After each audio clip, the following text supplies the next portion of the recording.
Bonjour, et bienvenue à vous tous sur notre chaîne.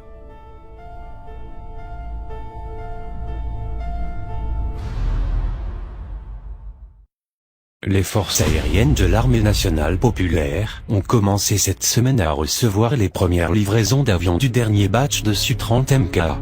Selon des sites russes d'information spécialisés dans les affaires de défense, 2 premiers appareils démontés ont été chargés sur un Antonov An-124 de Volga-Dnieper, avec comme premier arrêt Ulyanovsk-Vostokny, le hub du transporteur russe en partance pour l'Algérie. Pour rappel, l'armée de l'air algérienne avait commandé 14 chasseurs-bombardiers Su-30MK supplémentaires. L'acquisition des Su-30MK a permis à l'armée de l'air algérienne de constituer la 12e escadre multirôle avec 3 escadrons déployés sur les bases aériennes d'Oum el-Bouaghi, Ouargla et Tamanrasset, selon la même source.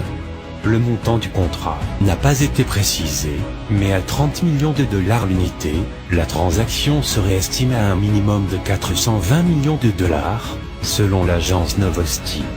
Selon le directeur de la holding russe de technologie de défense Rostec, Sergei Chemezov, les premières livraisons sont prévues en 2016 et s'étaleront jusqu'à 2017. Il ne s'agit pas des premières commandes effectuées par les forces aériennes algériennes auprès de compagnies russes. En juillet dernier, elles avaient réceptionné 2 des 6 hélicoptères Mi-26 commandés auprès de la Russie. Elles avaient aussi commandé, dans le cadre du même contrat, 42 modèles d'hélicoptères d'attaque et de combat Mi-28 Avok, dont les premières livraisons devaient avoir lieu prochainement.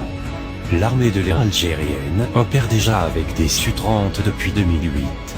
Elle dispose en tout de 44 appareils de la variante Su-30MK, spécialement modifiés pour ses besoins, 28 acquis dans le cadre d'un contrat signé en 2006 et 16 appareils supplémentaires commandés en 2010 en remplacement des MiG-29 et SMT, rendus par elle à la Russie, pour des défauts de fabrication. Avec la nouvelle commande de 14 appareils, les Algériens pourraient ainsi aligner 4 escadrons, avec un total de 58 appareils.